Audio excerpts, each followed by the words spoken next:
75 ஆண்டு கால பவள விழா கட்சி.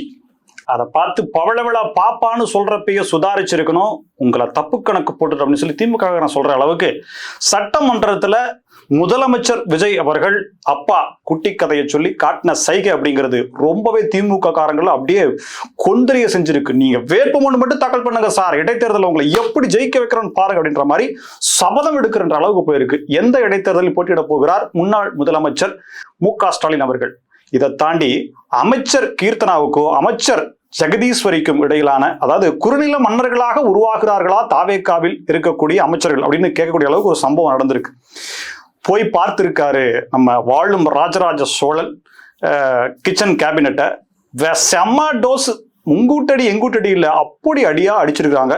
அது எப்படி தெரியுங்களா, 16 தொகுதியில சென்னையில நீங்க மட்டும் ஜெயிச்சிருக்கீங்க அப்படின்ற மாதிரி கேட்டிருக்காங்க போல இருக்கு. ஸோ உள்ளடி வேலைகளில் ஈடுபட்டாரா முன்னாள் அமைச்சர் சேகர் பாபு அப்படின்றதும் பேசுபொருளாகி இருக்கு. இதையெல்லாம் தாண்டி விஜயபாஸ்கர், நான் என்ன 10ஓட 1 11 அத்தோட 1 இது 1 அப்படின்னு சொல்லி கூட்டணியில போய் சனிக்கிழமை வெளியில கதவை தட்டிட்டு பாக்குறீங்களா, ஒத்தையா தான் போவேன், அதுவும் கெத்தா தான் போவேன் சார், அந்த டேட்டை மட்டும் சொல்லிக்கிட்டா அப்படின்ற மாதிரி டேட் கேட்டிருக்கார் தாவேக்காவில் இணைவதற்காக. அது தள்ளி தள்ளி போகுது. ஆனால் இணைவது உறுதியாகி விட்டதா அப்படின்ற பல விஷயங்களை பேச போகிறோம். வணக்கம், இது தமிழ் 3 டாட்ஸ். நான் ஆர் ராமகிருஷ்ணன்.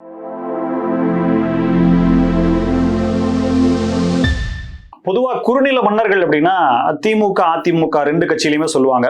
திமுகவில் எங்கேயாவது பொதுக்கூட்டம் போடுறாங்க, இப்ப மதுரை திருச்சி போடுறாங்கன்னா அங்க இருக்கக்கூடிய அமைச்சர்கள் மிக பிரம்மாண்டமா, அதாவது அந்த விழாவிலேயே பேசும்போதே முதலமைச்சராக இருந்தால் மு.க. ஸ்டாலின் ஐயா அவர்கள் சொல்லுவார், இந்த விழாவை இதுக்கு மேல யாராவது சிறப்பாக நடத்த முடியாது, அந்த வார்த்தையை வாங்குறதுக்காக மிக பிரம்மாண்டமா நடத்துவாங்க. ஸோ அவங்களெல்லாம் குறுநில மன்னர்கள் அப்படின்னு சொல்லுவாங்க. ஆனா 2026 முதன்முறையாக ஆட்சிக்கு வந்திருக்கக்கூடிய தாவேக்காவில் அந்த மாதிரி குறுநில மன்னர்கள் யாருமே கிடையாது. 234 தொகுதிகளிலும் முதலமைச்சர் விஜய் தான் சொல்லி தேர்தலுக்கு முன்னாடியே விஜய் அவர்கள் பிரச்சாரத்தின் போதே சொன்னார். ஆனால் அங்கும் உருவாகிறார்கள் குறுநில மன்னர்கள் அப்படின்றதுக்கு கட்டியம் சேர்க்கும் வகையில அதுவும் பெண் குறுநில மன்னர்கள் முதன்முறையாக உருவாகி இருக்கிறார்கள். விருதுநகர் மாவட்டத்துல ஒரு கூட்டம் போடுறாங்க.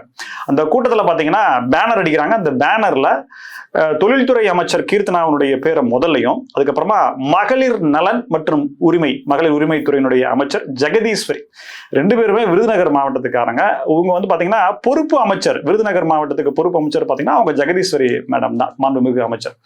கிருஷ்ணகிரிக்கு தான் அமைச்சர் தொழில்துறை அமைச்சர் கீர்த்தனா. உங்களுக்கு தொழில்துறை அமைச்சர் யாருன்னு தெரியும்னு நினைக்கிறேன். அட என்னங்க ரீல்ஸ், அவங்க தாங்க. சோ இப்ப என்னன்னா பேர் போட்டாங்களா, ஜெகதீஸ்வரி மேடம் உட்கார்ந்த உடனே பார்த்துருக்காங்க. பின்னாடி பார்த்தா பேனர்ல அவங்க பேர் கீழே இருந்திருக்கு. விடுவாங்களா, இன்னும் குறைஞ்சு போயிட்டாங்க. பொறுப்பு அமைச்சர் வேற, அந்த மாவட்டமே அவங்க கையில கொடுத்துருக்காங்க, தலைமையை நியமிச்சிருக்குது. என்ன நீங்க அப்படின்ற மாதிரி அவங்க கலெக்டரை கூப்பிட்டு கேட்டிருக்காங்க, என்ன என்னுடைய பேர் 2ஆவதா போட்டிருக்கு, இது என்னது, இதெல்லாம் சரியில்லை பாருங்கன்ற மாதிரி அங்கேயே டோஸ் விட்டுருக்காங்க. அங்க சுத்தி இருந்தவங்களுக்குலாம் ஒரு மாதிரியா ஆயிப்போச்சு. இந்த பிரச்சனை இப்பதான் ஆரம்பிச்சதா அப்படின்லாம் இல்லை. கடந்த 22ஆம் தேதி தமிழக முதலமைச்சர் சி ஜோசப் விஜய் அவர்களுக்கான பிறந்தநாள் விழா, அது விருதுநகர் மாவட்டம் சிவகாசியில நினைக்கிறேன் அங்க நடக்குது. அங்க ஒரு நலத்திட்ட உதவிகள் வழங்கும் விழா அப்படின்ற மாதிரி பண்ணும்போது 2 டீமா ஒரே மாவட்டத்துல 2 கூட்டம் நடத்துறாங்க. ஒண்ணு அமைச்சர் ஜெகதீஸ்வரி அவங்களுடைய மாவட்ட செயலர் மாரி செல்வம் அப்படின்னு இருக்காரு. அவங்க 2 பேரும் ஒரு டீமா செயல்படுறாங்க. ஏற்பாடுகள் எல்லாம் மாரி செல்வம் தான் பாத்துக்கிறார். இந்த பக்கம் பாத்தீங்கன்னா அமைச்சர் கீர்த்தனா அவங்க ஒரு டீமா பண்றாங்க. ஃபர்ஸ்ட் கூட்டம் போட்டது அப்படின்னா அந்த மாரி செல்வத்தின் ஏற்பாட்டுல பண்றாங்க. இவங்க போய் என்ன நீங்க தனியா பண்றீங்கன்ற மாதிரி பண்ணிட்டு ஒரு மாதிரி மோதல் போக வந்தானா அப்புறம் கம்முன்னு போயிடுறாங்க. அதுக்கப்புறம் மாரி செல்வம் மறுபடியும் இன்னொரு கூட்டத்துக்கு ஏற்பாடு பண்றாரு. அந்த கூட்டத்துல அமைச்சர் ஜெகதீஸ்வரி பேசுறாங்க, இந்த மாவட்டத்துல யாருக்கு என்ன குறை இருந்தாலும் என்கிட்ட தான், அதாவது மாரி செல்வத்துக்கிட்ட தான் நீங்க மனுவை கொடுக்கணும், அவர் ஒரு திட்டம் மட்டும் தான் கொடுக்கணும்ன்றாங்க. இது சலசலப்பை ஏற்படுத்துது. மாவட்டத்துல அதிகார மையங்கள் இருக்குது, அவங்கவுங்க எங்க கொடுக்குறாங்களோ சட்டமன்ற உறுப்பினர்கிட்ட கொடுப்பாங்க, அமைச்சர்கிட்ட கொடுப்பாங்க, இன்னும் மாவட்ட செயலர் வந்தாலும் அவர்கிட்டையும் கொடுப்பாங்க. இதுல என்ன என்கிட்ட மட்டும் தான் கொடுக்கணும், அப்ப இந்த மாவட்டத்துல நான் தான் அப்படின்னு சொல்றாங்களா மேடம் ஜெகதீஸ்வரி அப்படின்ற மாதிரி அங்கே அப்பவே பூசல் ஆரம்பிச்சிது. 22 ஆரம்பிச்சது. இப்ப மறுபடியும் 2வது கூட்டத்துல இந்த மாதிரியான பிரச்சனை போயிருக்கு. இது எல்லாத்துக்கும் மேல அமைச்சர் விளையாட்டுத்துறை அமைச்சர் ஆதவ அர்ஜுனா, என்னப்பா அங்க சத்தம் அப்படின்ற மாதிரி அவரு சொல்லாம இருக்காரா? ஏன்னா நடந்தது அந்த விளையாட்டுத்துறை சம்பந்தமான விழா. இது என்னோட துறை, அதுக்கு தான் விழா எடுக்கிறீங்க, 2 பேர்த்து பேரையும் அடிங்க, என் பேரை போடுங்க அப்படின்னு சொல்லிட்டு அமைச்சர் சொல்லுவாரா அப்படின்ற மாதிரியும் தாவேகாவிலையும் இப்படி உருவாகுதே, அப்ப இது என்னப்பா இது அப்படின்னு சொல்லி கேட்டா அதுலயும் ஒரு காரணம் இருக்கு. அடுத்து உள்ளாட்சி தேர்தல் வரப்போகுது. அந்த உள்ளாட்சி தேர்தலில் சட்டமன்ற உறுப்பினர்கள்ட்டையோ அல்லது மாவட்ட செயலாளர்கள்கிட்டயோ அல்லது பொறுப்பு அமைச்சர்கள்கிட்ட தான் நம்ம போட்டியிடுவதற்கான வாய்ப்பு அப்படிங்கிறது கேட்கற மாதிரி இருக்கும். நம்ம எதுக்கும் துண்டை போட்டு வைப்போம்னு சொல்லிட்டு அமைச்சர் ஜெகதீஸ்வரி கிட்ட சில பல துண்டுகளும் அமைச்சர் கீர்த்தனா அவங்கள்ட்ட சில பல துண்டுகளையும் போட்டு வச்சிருக்காங்க போல. ஸோ இதனாலதான் கோஷ்டி பூசலுக்கான காரணமாக இருக்கிறதா அப்படின்னு சொல்லிட்டு தாவேகா வளர்ந்து வரும் நிலையில இந்த மாதிரியான சலசலப்புகள் அதன் வளர்ச்சிக்கு தடைபடும் அப்படின்ற அதனுடைய நலன் விரும்பிகள் சொல்றாங்க. கடந்த ஆட்சியில கிட்டத்தட்ட 1000 கோவில்களுக்கு மேல, அதாவது கங்கையிலேயே தண்ணி தீந்து போச்சான். எதுக்கு அப்படின்னா கோவில் கும்பாபிஷேகத்துக்காக புனித நீரான கங்கையை எடுத்துட்டு வந்து இந்த தமிழகத்தில் இருக்கக்கூடிய கோவில்களுடைய கோபுர கலசங்கள்ல ஊத்தி கங்கையிலே தண்ணி தீந்து போச்சுன்னா பாத்துங்களேன். அந்த அளவுக்கு சிறப்பான பணியை செஞ்ச, இன்னொன்னு கூட சொன்னாங்க, வாழும் ராஜராஜ சோழன் அப்படின்ற மாதிரியான பட்டப்பேர்கள் சொல்றாங்க அவருடைய ஆதரவாளர்கள். அது என்னன்றது தெரியல, யார சொல்றான்னு உங்களுக்கு புரிஞ்சிருக்கும். ஆமா, முன்னாள் அமைச்சர் ஐயா மாண்புமிகு முன்னாள் அமைச்சர் சேகர் பாபு அவங்களை பத்தி தான். சில மாதங்களுக்கு முன்னாடி ஒரு செய்தி வந்தது. அதாவது முதலமைச்சர் வீட்டுக்கு போனாரு, அங்கு முன்னாள் முதலமைச்சர் வீட்டுக்கு போனாரு. முன்னாள் முதலமைச்சரினுடைய வீட்டில் இருக்கக்கூடிய அவருடைய மனைவி சொம்பு எடுத்து அடிச்சாங்க, ஜஸ்ட் மிஸ், இல்லைன்னா காலு அப்படின்ற மாதிரி சொல்லி தகவல்கள்லாம் வந்தது, பத்திரிகை செய்தியாக வந்தது. இந்த சம்பவம் அப்ப நடந்தது இப்ப வெளியே வருதா, இல்ல மீண்டும் சந்திக்க சென்று இந்த சம்பவம் நடந்துச்சு அப்படின்றது இல்ல. செம்ம டோஸ். அதாவது உங்கூட்டடி எங்கூட்டடி இல்ல, அடி அடிக்கிறோம் அப்படின்ற மாதிரி வேற லெவல்ல நடந்திருக்கு. என்ன அப்படின்னா செய்திகள்லாம் வந்திருக்குங்க. ஏன்னா முழுசா திமுக இவ்வளவு ஆண்டுகள் கட்சி நடத்தினாங்கன்னா அவங்க பல சோர்ஸ் இருக்கும், பல கட்ட தகவல்கள் அவங்களுக்கு கிடைக்கும். உண்மை நிலவரம் என்னன்றது கண்டிப்பா அவங்க லைட்டா ஸ்மெல்லாவது பண்ணுவாங்க. அப்படித்தான் முன்னாள் முதலமைச்சருடைய மனைவிக்கு தகவல் கிடைச்சது. என்ன அப்படின்னா, கொஞ்சம் டஃபா இருக்கு சென்னையில, பாத்துங்க அப்படின்ற பாருங்க. இதுக்கு முன்னாடியே, அதாவது தேர்தலுக்கு பொறுப்புகள் ஒப்படைக்கிறதுக்கு முன்னாடியே முன்னாள் அமைச்சர் ஐயா சேகர் பாபு 16 தொகுதி என்கிட்ட கொடுங்கம்மா. என்னம்மா நீங்க என்னை விட வேற யாராவது சென்னையில 16 தொகுதியில ஐயாவையும் மற்றவங்களையும் ஜெயிச்சு திமுக ஜெயிக்கிறது ஆள் இருக்காமா? என்ன இதெல்லாம் பாருங்க, நீங்க வேட்புமனு கொடுங்க, வேட்பாளர் பட்டியல மட்டும் போடுங்கன்னு சொல்லிட்டு நான் கொடுங்க, நான் பாத்துக்கிறேன். 16 தொகுதி அதுல இருந்து நீங்க கணக்கு போடுங்க 234 அப்படின்ற மாதிரி செம்ம கான்பிடண்டா சொல்லிருக்காரு. சரி, என்ன பண்றது அப்படின்னு சொல்லிட்டு பொறுப்பை கொடுத்துட்டாங்க. பொறுப்பை கொடுத்த பிறகுதான் இந்த ரிப்போர்ட் வருது. பார்த்து சென்னையில கொஞ்சம் அப்படியே ஒரு மாதிரி நெகட்டிவா வருது. விஜய் அவர்களுடைய அந்த போற இடங்கள் எல்லாம் கூட்டங்கள் வருதுன்ற மாதிரி பல தகவல்கள் கொடுத்திருக்காங்க. கூப்பிட்டு இவர்கிட்டையும் சொல்லியிருக்காங்க, என்னங்க இப்படி எல்லாம் வருது, என்னப்பா பார்த்து என்னம்மா நீங்க இப்படி எல்லாம் சொல்றீங்க, அதெல்லாம் ஒண்ணு இல்லமான்னு சொல்லிட்டு ஏதோ ஒன்று சொல்லிட்டு வந்துட்டார் பாருங்க. மறுபடியும் ஏதோ ஒரு ரிப்போர்ட் வந்திருக்கு, வேற ஒருத்தர் ரிப்போர்ட் பண்ணி கொடுத்துருக்காங்க. கூப்பிட்டு பண்ற கொஞ்சம் பாருங்க, இறங்கி வேலை செய்யுங்க, என்னன்றது பாருங்க, இல்ல எப்படி இருக்குன்ற மாதிரி கேட்டுருக்காங்க. அவர் தான் போடுற ஓட்டுல 50% ஓட்டு வித்தியாசத்துல அவர் ஜெயிக்கிறாருன்ற மாதிரி சொல்லிருக்காங்க.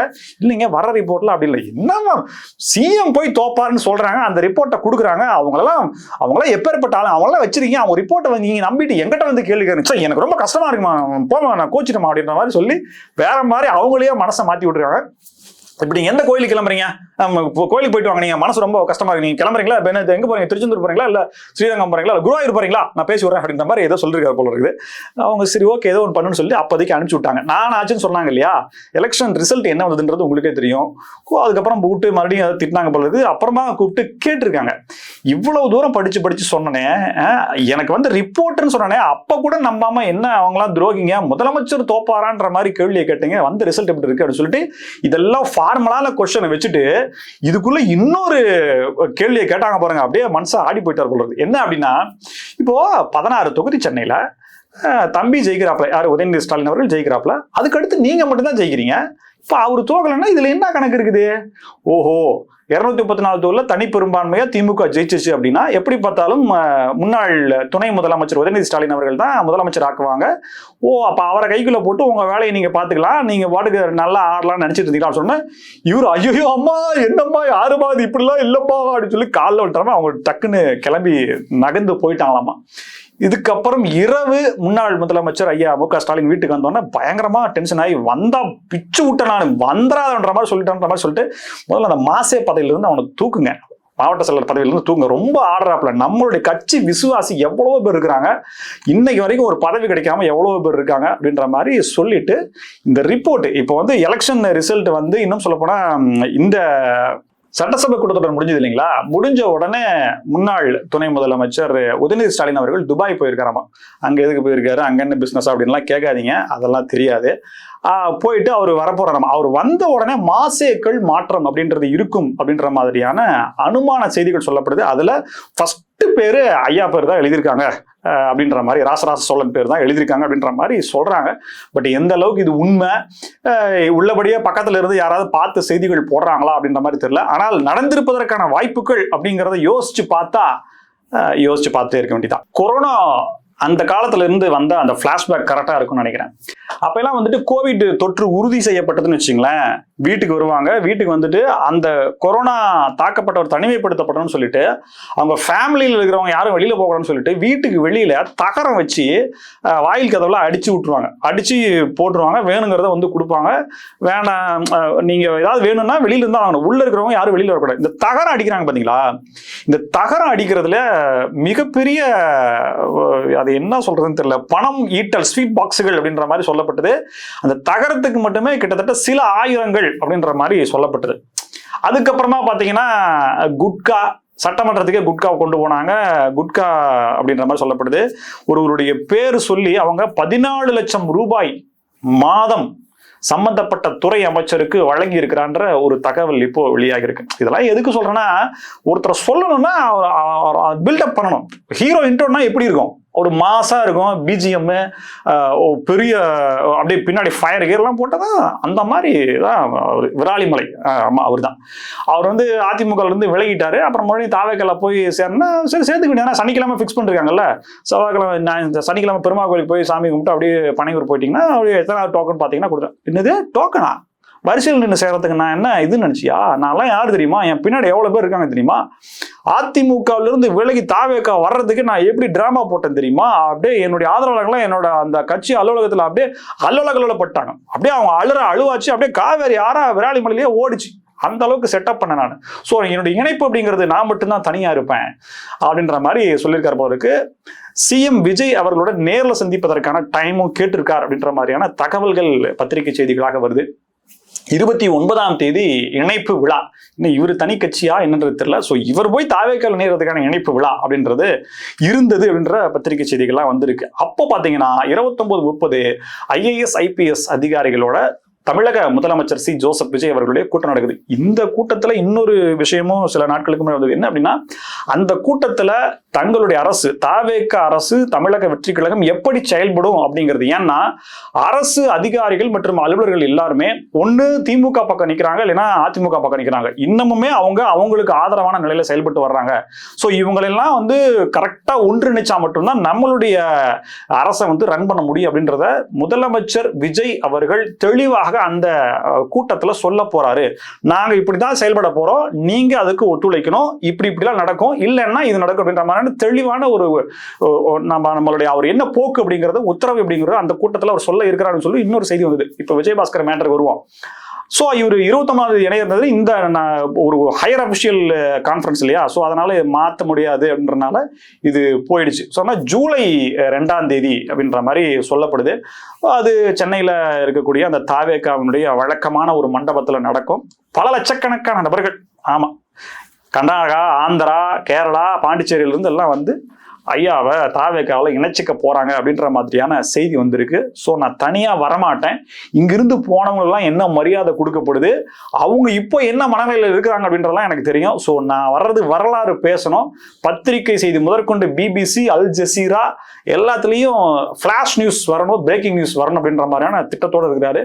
ஸோ ஜூலை மாதம் அது நடக்குமா, தாவேக்கா அதற்கான வாய்ப்பு தருமா, முதலமைச்சர் சி ஜோசப் விஜய் அவர்கள் அவர் காதுகளுக்கு சென்று அப்பாயின்மெண்ட் தருவாரா, பொறுத்து தான் பார்க்கணும். சட்டசபையில சிஎம் விஜய் அவர்கள் முன்னாள் முதலமைச்சர் மு.க. ஸ்டாலின் அவர்கள் குறித்து பேசியது அந்த அப்பா குட்டி கதை உள்ளபடியே எந்த கட்சிக்கும் ஆதரவு இல்லாம நடுநிலையாளர்களுக்கும் சரி இப்படிப்பட்ட ஒரு விமர்சனத்தை முதலமைச்சர் தவிர்த்திருக்கலாம். சட்டசபை அப்படிங்கிறது ஒரு மாட்சிமை பொருந்திய இடம், மாண்புமிக்க இடம். அந்த இடத்துல பேசக்கூடாது. ஒரு ரொம்ப காலத்துக்கு முன்னாடி காமராஜர்னு நினைக்கிறேன், அப்ப என்னன்னா பொய் சொன்னாங்க அப்படின்ற மாதிரி ஒரு வார்த்தையை ஒரு உறுப்பினர் பயன்படுத்துவாரு. அப்போ வந்து பொய் சொன்னார் அப்படின்னு சொல்லி நீங்க சொல்லக்கூடாது, அது உண்மைக்கு புறம்பான அப்படின்ற மாதிரி சொல்லணும்னு சொல்லிட்டு அப்போ இருந்து இப்ப வரைக்குமே நீங்க சட்டசபை நிகழ்வுகள்ல பாத்தீங்க அப்படின்னா உண்மைக்கு புறம்பான அப்படின்ற மாதிரியான விஷயங்களை சொல்லுவாங்க.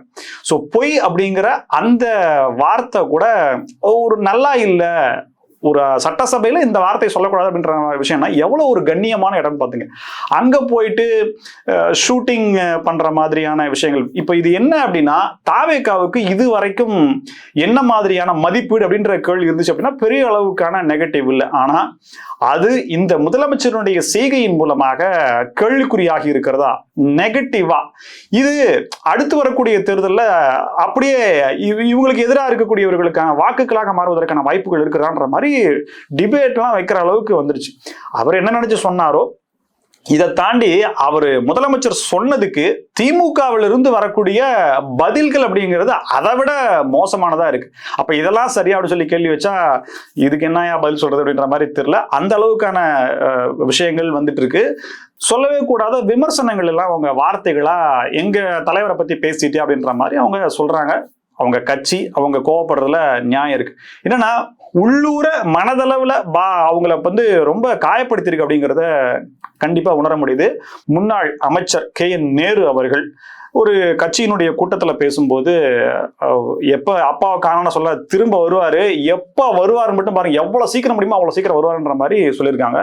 சோ இப்ப என்னன்னா திருச்சி கிழக்கினுடைய அந்த தேர்தல் இடைத்தேர்தலில் யார் திமுக சார்பாக போட்டியிடுறது அப்படின்ற மாதிரியும் பர்சனலாவே நிறைய பேர் சொல்லிட்டு முன்னாள் முதலமைச்சர் மு க ஸ்டாலின் ஐயா ஐயா நீங்க மட்டும் நில்லுங்க ஐயா பாத்துக்கலாம் அப்படின்ற மாதிரி சொல்றாங்க. KN நேரு ஐயாவுமே போயிட்டு முன்னாள் முதலமைச்சர்கிட்ட சொல்லிருக்காரு போல இருக்கு, ஐயா நீங்க தாக்கல் பண்ணுங்க மற்றதெல்லாம் பாத்துக்கலாம் அப்படின்ற மாதிரி சொல்றாங்க. இப்படிதான் 2026 தேர்தலையும் சொன்னீங்க, என்ன நடந்துச்சு பாத்தியா அப்படின்ற மாதிரி அவர் நினைச்சாரா என்னன்றது தெரியல. அவருக்கு என்னன்னா அன்பில் மகேஷ் பொய்யாமொழி, அவரும் அந்த மாவட்டத்துல கோலோச்சுகின்ற ஒரு பவர் செக்டார், அவருக்கு கொடுக்காம வேற யாருக்காவது கொடுத்தா அது வரைக்கும் நமக்கு சந்தோஷம் தான், மற்றபடி நமக்கு அதுல வேற ஒன்றும் இல்லைன்ற மாதிரி அவர் நினைச்சு அதுக்கு காய் நகர்த்துறாரா அப்படின்ற மாதிரியான ஒரு பார்வை வைக்கப்படுது.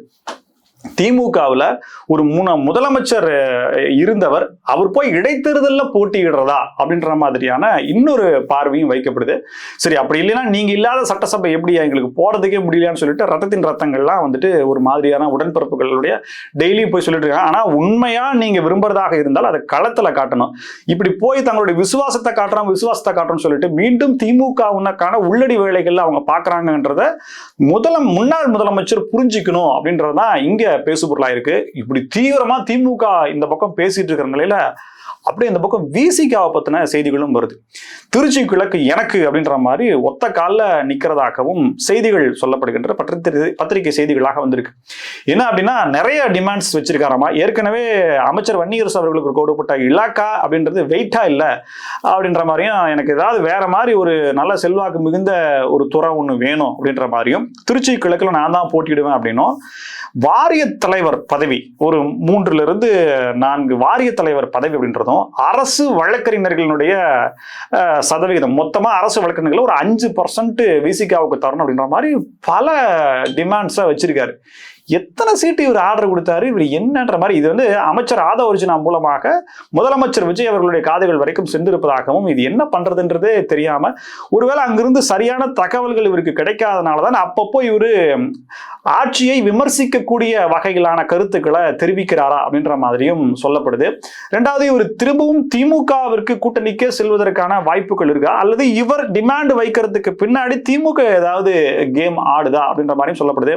பட்டியல் சமூக மக்களினுடைய அதிகாரம் ஒரு அமைச்சரா வந்திருக்காரு அப்படிங்கிறது எவ்வளவு பெரிய சாதனை.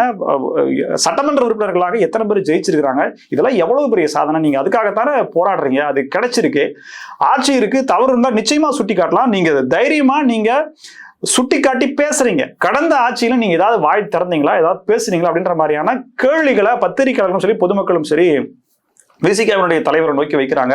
இதுவரைக்கும் விசிகா தலைவர் மேல இருந்த பிம்பம் அப்படிங்கிறதும் எந்த இடத்துலையுமே அவர் வந்து ஒரு தவறான சொற்களையோ அதாவது தவறாக புரிந்து கொள்ளும்படியான கருத்துக்களையோ அவர் சொன்னதே கிடையாது. ரொம்ப கிளீனா இருக்கும். பாமகவில் கொடுக்குற ஸ்டாட்டிஸ்டிக்ஸ் ரிப்போர்ட்ஸ் எப்படி இருக்கோ அதற்கு அடுத்தபடியாக விசிகா தலைவர் தொல் திருமாவளவன் அவர்களுடைய ஸ்டேட்மெண்ட் அப்படிங்கிறது இருக்கும் அப்படின்னு சொல்ற ஒரு நம்பிக்கை அவர் மேல இருக்கக்கூடிய ஒரு மரியாதை அப்படிங்கிறது இப்போ வரக்கூடிய காலங்களில் வரக்கூடிய செய்திகள் மூலியமா குறைதா அப்படின்ற மாதிரியான பார்வை வைக்கப்படுது.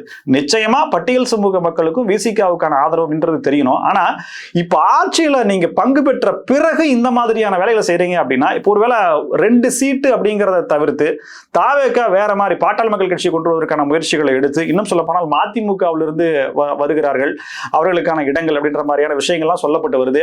இதுக்கு இடையில திருச்சி கிளைகளை யாருக்குமே கொடுக்க கூடாது, இது நம்ம தான் போட்டிக்கணும். ஏன் அப்படின்னு சொல்லிட்டு அமைச்சர் புசி ஆனந்த் அவர்கள் சில கருத்துக்களை முன்வச்சிருக்காங்க. முதலமைச்சர் வெற்றி பெற்ற தொகுதி அதுல ஒரு இடைத்தேர்தல் வருது, அதுல தாவேகா தானே ஜெயிக்கணும், அப்ப அது நமக்கு பிரஸ்டீஜ் இஷ்யூ இல்லையா அப்படின்னு சொல்லிட்டு சென்டிமெண்டா அவர் ஒரு செக் பாயிண்டா வைக்கிறாரு. சோ திருச்சி கிழக்க வந்து கூட்டணி கட்சிகளுக்கே கொடுக்க கூடாது, தாவேகா தான் போட்டியிடணும்னு சொல்லிட்டு அமைச்சர் ஆனந்த் அவர்கள் திட்டவட்டமா அவர் சொல்றாரு சிஎம் கிட்ட. சோ திருச்சி கிழக்க யாரு கொடுக்க போறாங்க அப்படிங்கிறதும் அதிமுக திமுக இன்னும் மற்ற கட்சிகள்லாம் சேர்ந்து பொது வேட்பாளர் நிறுத்துவோங்க, எப்படியாவது தாவேகா அடிச்சு விடணுங்க, அதாவது ஆளும் கட்சி இடைத்தேர்தலில் வெற்றி அப்படிங்கிறதா சரித்திரமா இருந்து அதை இப்போ உடைக்கணுங்க அப்படின்ற மாதிரி சொல்றாங்க. எல்லாம் சரி, ஒருவேளை முன்னாள் முதலமைச்சர் ஐயா நின்னு நெகட்டிவா நியூஸ் வந்துச்சு அப்படின்னா யோசிச்சு பாருங்க. சட்டசபையில பார்ட்டி ஃபண்ட் அப்படின்ற வார்த்தையை முதலமைச்சர் சி ஜோசப் விஜய் அவர்கள் பயன்படுத்துறாரு. அப்பவே எதிர்கட்சி தலைவர் உதயநிதி ஸ்டாலின் நீங்க வந்து இப்படி எல்லாம் சொல்லக்கூடாது, இப்படி சொல்றதா இருந்ததுன்னா எந்த கட்சியும் தைரியமா சொல்ல வேண்டியதானே அப்படின்னு சொல்லி கேட்டுட்டு தான் வெளிநடப்பு பண்றாங்க. சோ இது நடந்தது. இது அதுக்கு அடுத்தது குட்டி கதை சொன்னது, அது முன்னாள் முதலமைச்சரை குறித்து சொன்னது, அதற்கு திமுக எதிரணி அப்படிங்கிறது போயிட்டு இருக்கிற நிலையில இது இதோட முடியாது போல இருக்குது. ஜூலை மாசம் சட்டசபை கூட்டத்தொடர் மறுபடியும் நடக்க இருக்குது. அந்த கூட்டத்தொடர்ல பார்ட்டி ஃபண்ட் எந்தெந்த துறையில எந்தெந்த திட்டங்களுக்கு எவ்வளவு சதவிகித பணம் எந்த பார்ட்டிக்கு எப்ப போச்சு, கிட்டத்தட்ட ஒரு ஒயிட் ரிப்போர்ட் மாதிரி ரெடி பண்ண சொல்லி எல்லா துறைகளுக்கும் முதலமைச்சர் அவர்கள் உத்தரவிட்டிருப்பதாக தகவல் வந்திருக்கு. இது வந்துட்டு இது அடுத்த சட்டமன்ற கூட்டத்தொடரில் வர இருக்க ஜூலை சட்டமன்ற கூட்டத்தொடரில் இதெல்லாம் சொல்லிடுவோம் அப்படின்ற மாதிரியான அது வந்து ஒரு புயலை கிளப்பட்டோம். 2வது சட்டமன்ற கூட்டத்தொடர் அப்படிங்கிறது இப்போ எதுவுமே கட்டாகாம நேரலையில போயிட்டு இருக்கு. ஸோ இதுக்கு ஏதாவது வேற மாதிரியான விஷயங்கள் இல்லை இப்படிதான் நடந்துச்சு அப்படின்னு சொல்லி யாரும் சொல்ல முடியாது. ஏன் அப்படின்னா சட்டமன்ற கூட்டத்தொடர் லைவா பார்க்குற மக்களுடைய எண்ணிக்கை அப்படிங்கிறது வேற லெவல் இன்க்ரீஸ் ஆயிருக்கு. கிட்டத்தட்ட தமிழ்நாட்டில் செய்தி சேனல்களை பார்க்குற எல்லாருமே அது லைவ் போடும்போது ட்ரெயின்லையும் சரி பஸ்லையும் சரி மெட்ரோவில் போகிறவங்க வண்டியில் ஆட்டோவில் போகிறவங்க கூட முன்னாடி வச்சுட்டு பார்த்துட்டு போகிற அளவுக்கு போயிருக்கு. இந்த அளவுக்கு அதை பார்க்கும்போது ஸோ யாரும் இப்படி தான் நடந்ததுன்னு சொல்லி சொன்னாங்க அப்படின்னா அவங்க மாட்டிக்குவாங்க, எக்ஸ்போஸ் ஆகிடுவாங்க. ஸோ என்ன நடக்குதோ நடக்கணும்னு சொல்லிட்டு சிஎம் ஜோசப் விஜய் அவர்கள் முடிவெடுத்திருப்பதாகவும் எல்லா துறைகள்ல இருந்தும் எவ்வளவு பர்சன்டேஜ் பார்ட்டி ஃபண்ட் எங்கே போச்சு அப்படிங்கிற எடுத்துக்கிறதும் சொல்லப்பட்டிருக்கு. ஸோ இது யார் யார் மாட்ட போகிறாங்க, இது திமுகவுக்கான செக்கா அல்லது அதுக்கு முன்னாடி இருந்த அதிமுகவுக்கான செக்கும் சேர்த்தா அப்படிங்கிறது அந்த ரிப்போர்ட் வந்தாதான் தெரியும். அண்ணாமலை அவர்கள் வெளியிட்டிருக்கக்கூடிய ஒரு வீடியோ பல விஷயங்களை பேசியிருக்காரு. ஜூலை மாசத்திலிருந்து தங்களுடைய அந்த அரசியல் செயல்பாடு அப்படிங்கிறது தொடங்கும் அப்படின்னும் ஆகஸ்ட் மாசம் ஒரு இயக்கம் தொடங்க இருப்பதாகவும் அது அரசியலை எப்படி பண்றது அப்படின்ற மாதிரியான அரசியல் பயிற்சி கொடுக்கப்படும் அப்படின்ற மாதிரியான பல விஷயங்களை சொல்லியிருக்காரு. இதை தாண்டி பிரிட்டன்ல இருந்து உறுப்பினர் ஆவது எப்படி அப்படின்ற மாதிரி ஒருத்தர் கேட்டிருந்ததாகவும் அது நீங்க வந்து WeTheLeaders.org அப்படின்ற இணையதளத்தில் போய் பண்ணலான்ற மாதிரியும் அவரே சொல்லியிருக்காரு. பல பேர் இப்பவே குற்றம் சாட்டுகிறார்கள். 18 லட்சம் பேர்ல இது வந்து உலகம் முழுக்க இருக்கக்கூடியவங்க வந்து இதுல சேரலாமே, இதுல சேர்ந்தவங்க எல்லாமே வந்து இந்தியர்கள், குறிப்பாக தமிழர்கள் அப்படின்ற சொல்ல முடியுமா, இந்தியர்களாக கூட இருக்கலாம் அப்படின்ற மாதிரியான பல யூக செய்திகள் சொல்லி வந்து கொண்டிருக்கும் நிலையில அண்ணாமலை அவர்களே இந்த சொன்ன விஷயம் அப்படிங்கிறது இதை மேற்கோளா எடுத்துக்கிட்டு பல பேர் பாத்தீங்களா அப்பவே சொன்னோம்ல இதெல்லாம் வந்து ஃபேக்குங்க, தமிழக பாஜக தலைவர் சொல்லியிருக்காரு பாருங்க அப்படின்னு நம்ம சொல்றாங்க. இன்னைக்கு தேதிக்கு 18,63,000 பேர் கிட்டத்தட்ட சேர்ந்திருக்காங்க அப்படின்ற மாதிரி இருக்கு. 50 lakhs வந்தாதான் என்னோட அரசியல் பயணத்தை கட்சியை தொடங்கும்னு சொன்னவர். ஸோ அரசியல் பயணத்துக்கான முன்னோட்டமா அண்ணாமலை அவர்கள் பேசியிருக்கக்கூடிய காணொலி அப்படிங்கிறது பேசுபொருளா இருக்கு. பல விஷயங்களை பேசியிருக்காரு. தாவேகாவுடைய ஆட்சியை பத்தியும் சொல்லியிருக்காரு. திமுக மேல எடுக்கக்கூடிய நடவடிக்கைகள், குறிப்பா முன்னாள் அமைச்சர் ஏவாவேல் அவர்கள் மேல எடுத்த நடவடிக்கையை பாராட்டிட்டு கூடவே இதெல்லாம் பத்தாதுன்னு சொல்லிட்டு பிஜிஆர் எனர்ஜியினுடைய ஊழலை பத்தியும் விசாரிக்கணும், கர்ப்பிணிகளுக்கு ஊட்டச்சத்து பெட்டகம் வழங்கிய ஊழலை விசாரிக்கணும். மாநகர போக்குவரத்து வாகனங்கள்ல இந்த ஒளிரும் பட்டைகள் ரிஃப்ளெக்டர் ஸ்டிக்கர் ஒட்டினாங்க பாத்தீங்களா, அதை விசாரிக்கணும். குறிப்பிட்ட நிறுவனத்துக்கிட்ட தான் வாங்கணும்னு சொன்னாங்க. இதெல்லாம் தப்புங்க. பாருங்க, மகாத்மா காந்தி தேசிய ஊரக வேலை உறுதி திட்டத்தில் நடைபெற்ற முறைகேடு அப்படின்றதும் விசாரிக்கணுங்க. உதயநிதி ஸ்டாலினுடைய ரசிகர் மன்றம், இது ரொம்ப முக்கியம். உதயநிதி ஸ்டாலினுடைய ரசிகர் மன்றமோ நோபல் ஸ்டீல்ஸ் அப்படின்ற அந்த நிறுவனத்தினுடைய அட்ரஸும் சேம் ஒரே இடமா இருக்கே, இது எப்படிங்க அப்படின்ற மாதிரி இன்னொரு கேள்வியும் வச்சிருக்காரு. முன்னாள் முதலமைச்சருடைய துபாய் பயணத்திற்கு பிறகு, அதான் மு.க. ஸ்டாலின் ஐயா அப்போ முதலமைச்சராக இருந்தபோது சென்று வந்தார்ல, அப்போ போயிட்டு 1000 கோடி ரூபாய் வந்து நோபல் ஸ்டீல்ஸ் முதலீடு பண்ண போறாங்க அப்படின்னு சொல்லியிருந்தாங்க. இது வரைக்கும் எவ்வளவு வந்திருக்கு, இதெல்லாம் விசாரிக்கணுங்க அப்படின்ற மாதிரி தன்னோட ஸ்டைல்ல மறுபடியும் தாவேக்காவுக்கு தீனி போடும் விதமா வேலையை கொடுத்திருக்காரு. இதெல்லாம் செய்வாங்களான்னு தெரியல. அறப்போர் இயக்கம் ஒரு பக்கம் அவங்க ஆதாரத்தோட டெய்லி பண்டலா கொண்டு போய் கொடுக்குறாங்க, நடவடிக்கை நடக்குன்னு. கிட்டத்தட்ட 60 புகாரோ 40 புகாரோ கொடுக்கப்பட்டு 9 எஃப்ஐஆர் மட்டும்தான் போடப்பட்டிருக்கு அப்படின்ற மாதிரி சொல்றாங்க. தாவேக அரசுக்கு நிறைய வேலைகள் இருக்கும் போது ஒவ்வொரு டிபார்ட்மெண்டா போகணும். ஆனா நடவடிக்கை எடுக்கப்படுமா பொறுத்து இருக்கணும். முன்னாள் அமைச்சர் ஏவா வேலு அவர்களுடைய சம்பந்தப்பட்ட இடங்களில் நடைபெற்ற அந்த சோதனை அப்படிங்கிறது நிறைவு பெற்றிருக்கு. பல ஆவணங்கள், அதாவது ப்ராப்பர்ட்டி பத்திரங்கள் இருந்ததாகவும் பல இடங்கள்ல எடுத்திருக்காங்க. இது போக அவரே சொல்றாரு, இன்னும் 40 லட்ச ரூபாய் பணம் எடுத்ததாகவும் பல ஆவணங்கள் கைப்பற்றப்பட்டதாகவும் சொல்றீங்க, அதெல்லாம் ஒன்றும் இல்லைங்க அப்படின்ற மாதிரி சொல்றாரு. அப்புறம் இந்த ரோடே போடாம காசு வாங்கணுமே அப்படின்ற மாதிரி அதுக்கும் விளக்கம் கொடுத்திருக்காரு. எங்கேயோ கரூர்ல போட்டாங்களாமா, அது வந்து அதுக்கெல்லாம் பில்லு போட்டிருக்குது, போடாமையே போட்டாங்களாமா. கரூர்ல போட்டதுக்கு அமைச்சர் உதவி ஃபோன் பண்ணி உதவி பண்ணாரு அப்படின்னு சொல்றாங்க.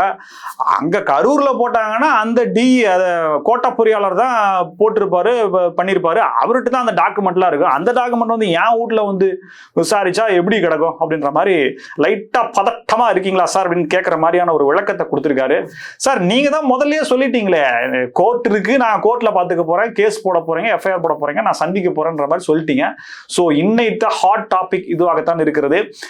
அவர் வீட்டில் கைப்பற்றப்பட்ட விஷயங்களை வெளிப்படையா எப்ப சொல்ல போறாங்க, அதுல என்னென்ன இருக்கு அப்படின்ற மாதிரி இருக்கு. சமீபத்துல செந்தில் பாலாஜி முன்னாள் அமைச்சர் அவர்கள் பத்திரிகையாளர் சந்திப்பு நடத்தினார்.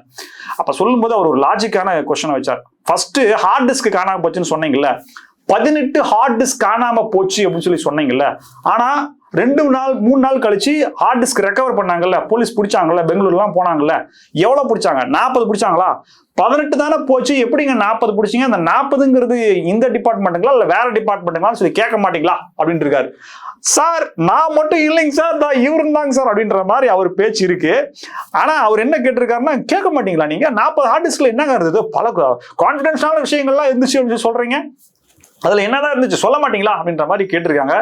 சோ எதுவுமே நடக்கல, முழுக்க முழுக்க அந்த விதிமுறைகளின் கீழ் அப்படியே பட்டவர்த்தனமா திறந்த புத்தகமா தான் திமுக ஆட்சியில, அதுவும் முதலமைச்சர் இருந்த மு.க. ஸ்டாலின் அவர்களுடைய ஆட்சியில நடந்தது அப்படின்ற சொல்லலாம். ஐயா, அப்ப அறப்போர் இயக்கம்னு ஒண்ணு கூவினே இருக்கிறாங்க, டாக்குமெண்ட்லாம் வச்சு சொல்றாங்க அப்படின்ற மாதிரியான விஷயங்கள் கேட்டா என்னன்றது தெரியல.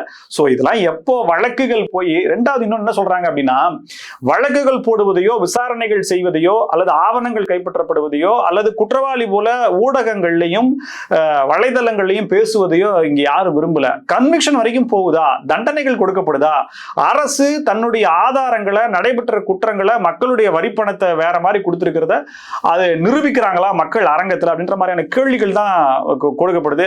பத்திரிகையாளர் ரங்கராஜ் பாண்டே அவர்கள் கூட இதை தான் பாயிண்ட் பண்ணி சொல்லியிருந்தார். நீங்க எப்படி செயல்படுறீங்க அப்படிங்கிறது வந்து இந்த மாதிரி குற்றச்சாட்டுகளோ ரெய்டு பண்றதுலயோ ஒன்றும் இல்லைங்க. இன்னைக்கு காலைல கூட தான் மாரத்தான் ஓட்டப்பந்தயத்துல தமிழக முதலமைச்சர் சி ஜோசப் விஜய் அவர்கள் போனாரு. ஏற்கனவே உங்களுக்கு ஞாபகம் இருக்கும், இதே மாதிரியான மாரத்தான் அந்த ஒரு விஷயத்துலதான் டிஜிபியோட ஜாஃபர் சாதிக் அப்படின்றவர் நின்று போட்டோ எடுத்துக்கிறாரு. அதன் பிறகு அவர் கைது செய்யப்பட்ட போது பெரிய பேசுபொருளாவது. எப்படிங்க ஒரு போதை ஒழிப்பு விழிப்புணர்வு மாரத்தான்ல அதை விற்கக்கூடியவரை எப்படிங்க வர்றாரு அப்படின்ற மாதிரியான ஒரு விஷயம் வந்தது. ஸோ இது வழக்கமா நடக்கிற ஒரு விஷயம்தான். இந்த மாதிரியான ரீல்ஸ், போட்டோஸ், விளம்பரங்கள்ல இல்லாம ஆக்கப்பூர்வமான செயல்பாடுகள்ல இருந்தா நல்லா இருக்குன்ற எதிர்பார்ப்பு மக்கள்கிட்ட கடந்த ஆட்சியில் எப்படி இருந்தோ அது மாதிரி அப்படியே லைட்டா வர ஆரம்பிச்சிருக்கு. இதை நோட் பண்ணி திருத்திக்க வேண்டியது கடமை. ஏற்கனவே முந்தைய திமுக அரசின் மீதான குற்றச்சாட்டுக்களை வெள்ளை அறிக்கை மற்றும் அந்த ஊழல் குற்றச்சாட்டுகள் மூலமா வெளிச்சத்துக்கு வந்து கொண்டிருக்கிற நிலையில சென்னை மாநகராட்சியின் மேல இப்போது பெரிய ஒரு டெண்டர் ரத்து பண்ணியிருக்காங்க. வேற ஒன்றும் இல்லை, இது குற்றச்சாட்டோ ஊழலோ அல்ல. ஊழல் இல்லையா, ஊழல் இருக்குதா அப்படின்றத நீங்களே பார்த்து தெரிஞ்சுக்கங்க. 35 டெண்டரை ரத்து பண்ணியிருக்காங்க ஒரு வேலையை செய்யறதுக்கு. இது என்ன வேலை அப்படின்னா, நடைபாதையினுடைய தரத்தை மேம்படுத்துதல். ஒரு ரோட்ல அந்த ட்ரெஸ் பாசர்ஸ் போகக்கூடிய அந்த நடைபாதை இருக்கு இல்லையா, அதை வந்து கிளீனா பண்ணி மராமத்து பணிகளை செய்யறது அப்படின்ற மாதிரி இருக்கு. எனக்கு தெரிஞ்சுங்க, ஒரு கருப்பு கலர் கல்லுல நடுவுல, அதாவது வண்டிகள் போகாம இருக்கணும், நடந்து மட்டும் தான் போகணும் அப்படிங்கிறதுக்காக நடைபாதையில வச்சுட்டு அதுல வந்து ரெட் கலர் ஸ்டிக்கரோ இல்ல எல்லோ கலர் ஸ்டிக்கரோ நடுவுல 2 இடத்துல ஒட்டிருப்பாங்க. நீங்க நிறைய சென்னையில பல இடங்கள்ல பார்த்துருக்கீங்க. கருப்பா ஒரு கல் இருக்கும், அதுல 2 காடி இருக்கும், அதுல வச்சிருப்பாங்க. எவ்வளவு ரோடு, கோடம்பாக்கத்துல பல ரோடுகள்ல அந்த கல்லு அப்படியே சரிஞ்சு கிடக்கும், இல்லைன்னா பதிச்ச கல்லு பேந்து கிடக்கும், இல்லைன்னா அந்த நேரா இல்லாம அப்படியே இப்படி அலை போல இருக்கும். இதெல்லாம் என்னங்க இது? அது எதுக்கு அந்த கல்லை போடணும்? ஏற்கனவே நல்லா இருந்தது, சதுரமா 2க்கு 2 நல்ல கல்லை வந்து கருங்கல்ல வந்து போட்டிருந்தாங்க, சைட்ல மட்டும் சிமெண்ட்டை போட்டு கூட்டிருந்தாங்க. அது இன்னும் 50 வருஷம் ஆனாலும் ஒன்றும் ஆகாது. அதை பேத்து எடுத்துட்டு இதை பேவர் பிளாக்கை போட்டு விட்டு இந்த கல்லை போட்டாங்க. என்ன ஆச்சுன்னு தெரியல. இப்ப மறுபடியும் செப்பனிடுவதற்காக சொல்லிட்டு 35 டெண்டராமா, கிட்டத்தட்ட ஒரு 100லிருந்து 150% உயர்த்தி, அதுக்கப்புறம் டெண்டருக்கு வரும்போது 10% அதுல இருந்து ஜாஸ்தி பண்ணி ஒரு 284 கோடி ரூபாய் அளவுக்கு இதை கொடுத்துருக்காங்களாமா. இந்த ஒப்பந்தம் எடுக்கிறாங்கல்ல, அவங்க எல்லாம் ஒரு சங்கம் வச்சிருக்காங்க. அதனுடைய தலைவர் ராமாராவ்னு நினைக்கிறேன். அவர் ஒரு பேட்டி கொடுத்திருக்காரு. ஓப்பன் டெண்டரா நீங்க விட்டீங்க அப்படின்னா யாரு வேணா போய் கலந்துக்க முடியும், ஒரு போட்டி இருக்கும், டெண்டர் எனக்கு கிடைக்கணுங்கிறதுக்காக ரேட்டை குறைச்சு சொல்லுவாங்க, நாம்ஸ் அப்படிங்கிறது கவர்மெண்ட்ல இருக்கும், ஸோ தரமும் நல்லா இருக்கும், விலையும் மலிவா இருக்கும், அரசுக்கு லாபமா இருக்கும். ஆனா இவங்க அப்படி பண்ணல. ஒரு கவர்டு ஏரியாவில் தேர்ந்தெடுக்கப்பட்ட ஒப்பந்ததாரர்கள் வச்சு அவங்களே செலக்ட் பண்ணி செட்டிங்கை போட்டு பண்ணியிருக்காங்கன்ற குற்றச்சாட்டை ராமாராவ் அவர் வச்சிருக்காரு. ஸோ சமீபத்தில் தான் மேயர் மாநகராட்சி மன்றத்தினுடைய கூட்டம் நடந்துச்சு. அதுல வந்து தீர்மானம் போறோம், யாரு முதலமைச்சர் அவர்களை சொல்லி தாவேக அரசு, அப்புறம் அந்த மெழுகுவர்த்தி பத்த வைக்கிறதுல பிரச்சனை வந்துச்சு பாத்தீங்களா, அந்த புரோட்டோகால், அந்த விஷயங்கள்லாம் ஒண்ணுமே இல்லாம அரசனுடைய பணத்துக்கு இவங்க சண்டை போறதுக்கு தான் அந்த மாமன்ற கூட்டம் நடந்துச்சு அப்படின்றது பார்க்கும்போதெல்லாம் நமக்கெல்லாம் என்னையா இது அப்படின்ற மாதிரி இருக்கு. ஆட்சி மாற்றமே ஏற்பட்டுருச்சு, ஆனா சென்னை மேயர் தன்னுடைய விசுவாசத்தை எப்படி காட்டுறாங்க பாருங்க. அது இருக்கட்டும். ஸோ இந்த டெண்டர் அப்படிங்கறத கம்ப்ளீட்டா ரத்து பண்ணிருக்கு. இதுல சரி, இது யாருப்பா அமைச்சர் அப்படின்னா முதலமைச்சர் இந்த கையில வச்சிருக்காரு. ஸோ அதனால எந்த டெண்டரா இருந்தாலும் அதுக்கு உண்டானது எந்த தப்பு நடந்துடக்கூடாது, கீனா வாட்ச் பண்ணணும், இல்லாத முறைகள் நடந்திருக்கான்னு சொல்லி சிஎம் சி ஜோசப் விஜய் அவர்கள் பார்ப்பதாகவும் சொல்லப்படுது. இதை தாண்டி 15ஆம் தேதி என்னைக்கு தேர்தல் அப்படிங்கறத அறிவிக்கிறாங்க. அதுக்கு முந்தைய மாசம் 19ஆம் தேதி இந்த டெண்டர் எல்லாம் டிஸ்போஸ் பண்ணிருக்காங்க. ஸோ அப்பவே செட்டிங்கை போட்டு இதெல்லாம் கொடுத்துருக்காங்க அப்படின்றதுனால இதெல்லாம் நிறுத்தி வைக்கிறோம் அப்படின்ற மாதிரி சொல்லிருக்காங்க. ஏற்கனவே 500 பேருந்துகள் வாங்குவதை கேன்சல் பண்ணிட்டு மறுபடியும் மறு டெண்டர் அப்படிங்கிறதும் கொடுக்கப்பட்டிருக்கு. தனியார் பள்ளி ஒருத்தர் கொடுத்த பேட்டி அப்படிங்கிறதும் ஸ்ரீதர் வேம்பு அப்படின்றவரை கொடுத்தோம். ஆனா அதுல கூட சில கான்ட்ரவர்சியல் இருக்கு. தனியார் பள்ளிகளை நடத்துவதற்கான ரெனியூவலை பண்றதுக்காக 20லிருந்து 50 லட்சம் ரூபாய் நாங்க கொடுப்போம், ஆனா இப்போ ஒத்த பைசா வாங்காம கொடுத்துருக்காங்க, மக்களுக்கு நல்ல கல்வியை கொடுங்கன்னு சொன்னாங்க அப்படின்னு சொல்லுவாங்க. இதை சொல்லி இவரு ஸ்ரீதர் வேம்பு ஐயா சொன்ன கருத்துல சில மாற்றங்கள் இருக்கு. ஃபர்ஸ்ட் பள்ளிக்கு அனுமதி ரெனியூவல் கொடுக்கறதுல பிரச்சனைனாரு, அப்புறம் பார்த்தா சிஎம்டி அப்ரூவல்ன்ற மாதிரி சொல்றாங்க. ஸோ அவரு அதில் மாட்டிக்கிட்டு கடைசியில் என்ன திட்டினாலும் அடித்தாலும் நானெல்லாம் உயிருக்கே பயப்படாதவன் அப்படின்ற மாதிரி சொல்லிட்டு அவரு ஒரு கான்ட்ரவர்சியல் விஷயத்தை கூட்டிட்டு வர்றாரு. எது எப்படி இருந்தாலும் ஊழல் நடக்கக்கூடாது அப்படின்னு சொல்லிட்டு தமிழக அரசு முனைப்பா செயல்படுதா? ஆமா அப்படிங்கிற மாதிரியான செய்திகள் வந்துருக்கு. மாமன்ற கூட்டமும் அந்த சென்னை மாநகராட்சியினுடைய இந்த டெண்டரும் ரத்து செய்யப்பட்டிருக்கு. நடிகர்களே, பலதரப்பட்ட தகவல்கள் ஏதோ என்னால முடிஞ்ச அளவுக்கு கொடுத்துருக்கேன். எப்படி இருந்தது இந்த வீடியோ? கமெண்ட் பாக்ஸ்ல வந்து சொல்லுங்க. நன்றி.